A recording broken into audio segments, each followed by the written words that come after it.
আমি একটু কম বলেছিলাম, যেমন হচ্ছে যে 30 থেকে 32% হবে। সাইদ আব্দুল্লাহ বলছে যে সেটা 45-এর মতো হয়ে যাবে যারা প্রথমবার ভোট দিচ্ছেন।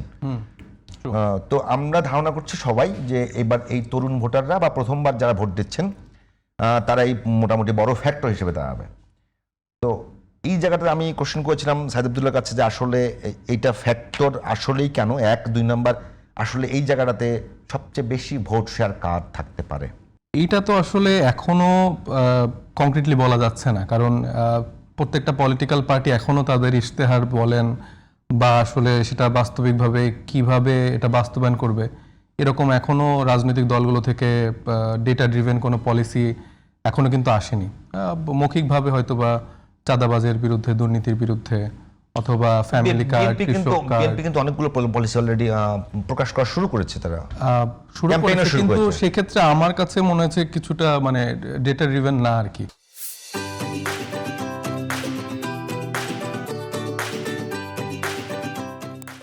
এখন আপনি খরচের খাতগুলো আপনি অনেক বলছেন, কিন্তু আয়ের উৎসগুলো কিন্তু এখানে উল্লেখ করা নেই। আমাদের অলরেডি কিন্তু ঋণের বোঝা কিন্তু অনেক, তো সেই জায়গা থেকে সেটা মিনিমাইজ করে আমাদের যদি আমরা এই কার্ডগুলো কাউকে প্রদান করি সেটার উৎসটা কি হবে, এই জায়গাগুলো কিন্তু অনেক ল্যাকিং আছে।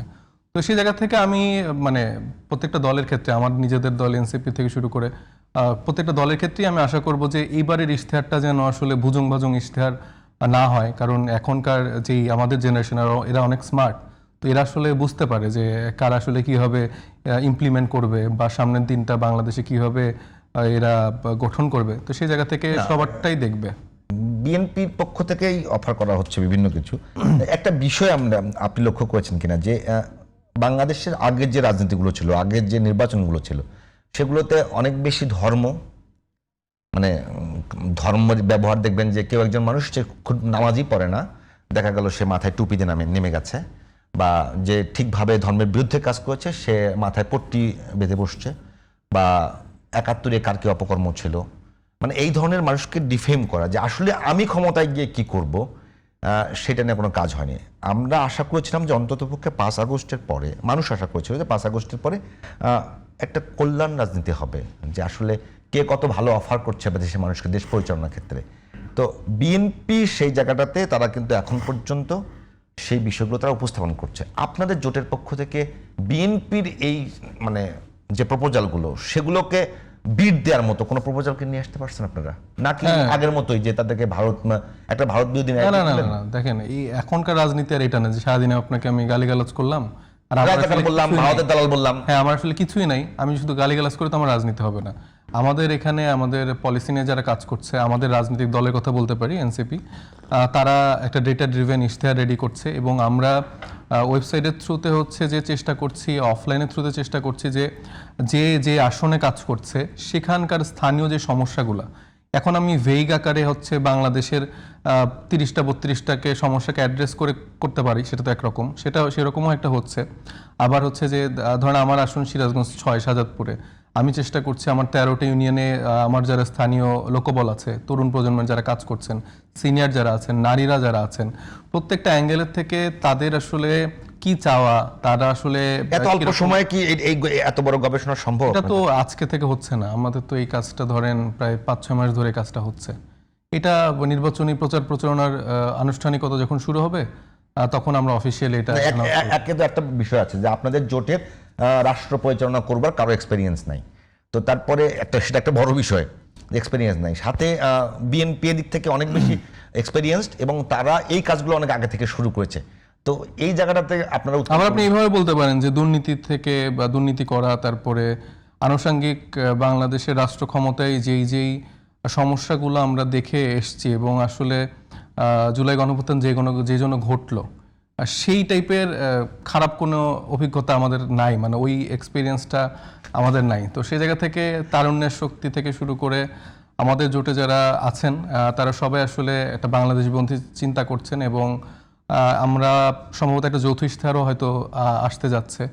আর মুস্তাফিজ ভাই, আপনাদের জোটে যারা আছে এর আগে তারা মন্ত্রীও হয়ে গেছেন, সরকারের অংশও হয়ে গেছেন। হ্যাঁ, সেটা মানে foreign আপনাদের বিএনপির সাথে ছিলেন। না, আপনাদের না, মানে ওই যে বললেন না যে কোথাও কোনো এক্সপেরিয়েন্স নাই, আমি জাস্ট ওইটাই হ্যাঁ, বলছি যে তাদের এক্সপেরিয়েন্স আছে, তারা সরকারের ভেতরে ছিলেন, কিন্তু ওভারঅল সরকারের ভেতরে ছিলেন পুরো রাষ্ট্র ক্ষমতা চালানোর জন্য ওরকম নাই। এর ধরেন আসিফ মাহমুদ, উনিও তো একটা এক্সপিরিয়েন্স তার আছে, নাহিদ ইসলামেরও আছে, তো সেখান থেকে কালেকটিভ কিছু এক্সপিরিয়েন্স আছে। তবে আমি মনে করি যে মানে এটা এমন কোন ইয়া না যে আসলে সরকার চালাতে হবে, কারণ বিএনপি যখন প্রথম সরকার গঠন করে তার আগে তো নিশ্চয়ই তাদের কোনো এক্সপিরিয়েন্স ছিল না, বা আওয়ামী লীগের বা অন্যান্য যে রাজনৈতিক দলগুলো যারাই যতটুকু ক্ষমতার ভারসাম্যে দায়িত্ব পালন করেছে, প্রথমবার যারা এসেছিল তাদের তো নিশ্চয়ই তার আগে কোনো এক্সপিরিয়েন্স ছিল না। কিন্তু তরুণ প্রজন্ম এখানে আমার মনে হয় যে অনেক ক্ষেত্রে অনেক কিছুতে এগিয়ে তরুণ আছে। প্রজন্ম আপনারা সবচেয়ে বেশি ইউজ করেন। আপনার কাছে কি মনে হয় যে এবারের ভোটে যেহেতু আমরা শুরু করেছি যে তরুণ প্রজন্মই এবারের বড় ফ্যাক্টর, সেখানে আপনারা কেমন করবেন এবং করলে কেন, মানে কেমন করবেন? যদি ভালো করেন সেটাও কেন করবেন,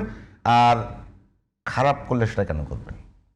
আমাদের আশা করছি আমরা ভালো করবে, তবে ভালো করবে যদি কেন? 300 আসনে যদি আমরা আসলে এনসিপি থেকে প্রার্থী দিতে পারতাম, সেক্ষেত্রে আমার মনে হয় যে এটা আরো অনেক ভালো করার সম্ভাবনা ছিল।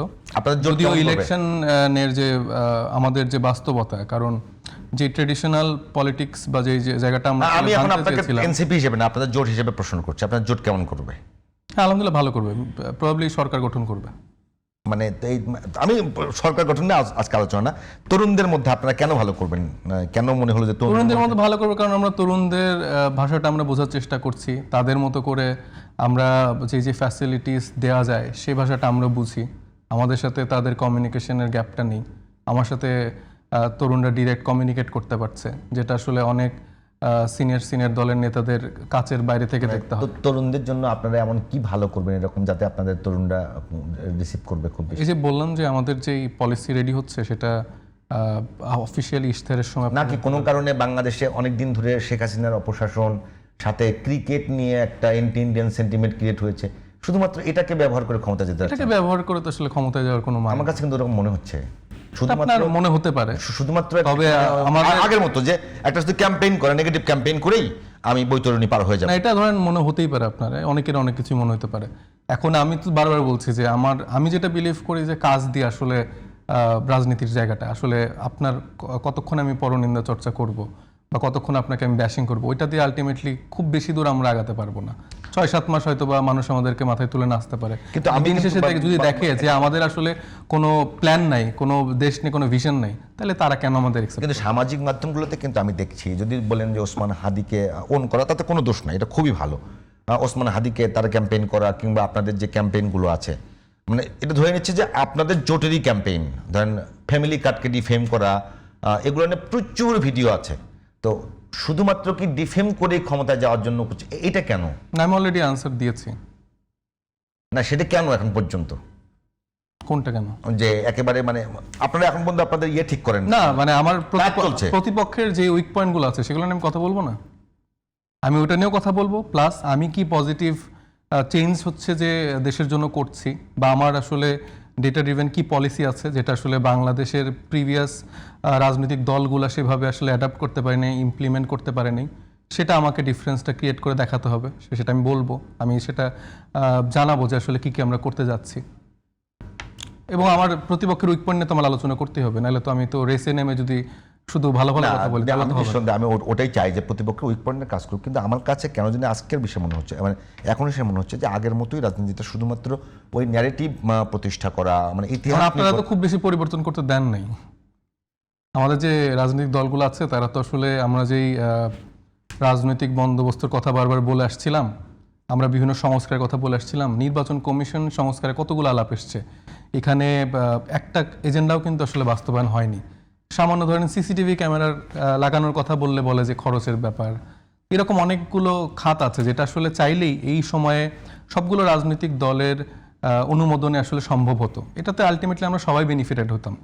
বর্তমানে ধরেন যে আমি একটু বেশি সম্ভাবনা আমার ক্ষমতায় যাওয়ার, সেই জন্য ধরেন আমি যে কিছু পরিবর্তন চাচ্ছি না, কিন্তু দিন শেষে এটাই কিন্তু আমার জন্য একটা বড় কাল হয়ে দাঁড়াবে। মানে আমি এটা ফিল করি যে হ্যাঁ, বিএনপির জায়গায় আমরা যদি থাকতাম তাহলে হয়তো আমার মনে হয় যে আমিও এরকম দু একটা জিনিস মনে হতো যে না, এতদিন আমরা ক্ষমতার বাইরে ছিলাম, এতদিন কষ্ট করছি, এখন আমরা একটু ওই আগের মতো করে একটু এনজয় করতে চাই। কিন্তু দিন শেষে ধরেন এই এনজয়টা করতে নিয়ে আবার আমার মনে হবে যে আমি স্বৈরশাসক হয়ে যাব, আবার 10-15 বছর এরকম একটা ক্ষমতা কাঠামো আমি গড়ে তুলবো, এবং দিন শেষে আমার এক্সিটটা আবার এই হাসিনার মতো হবে।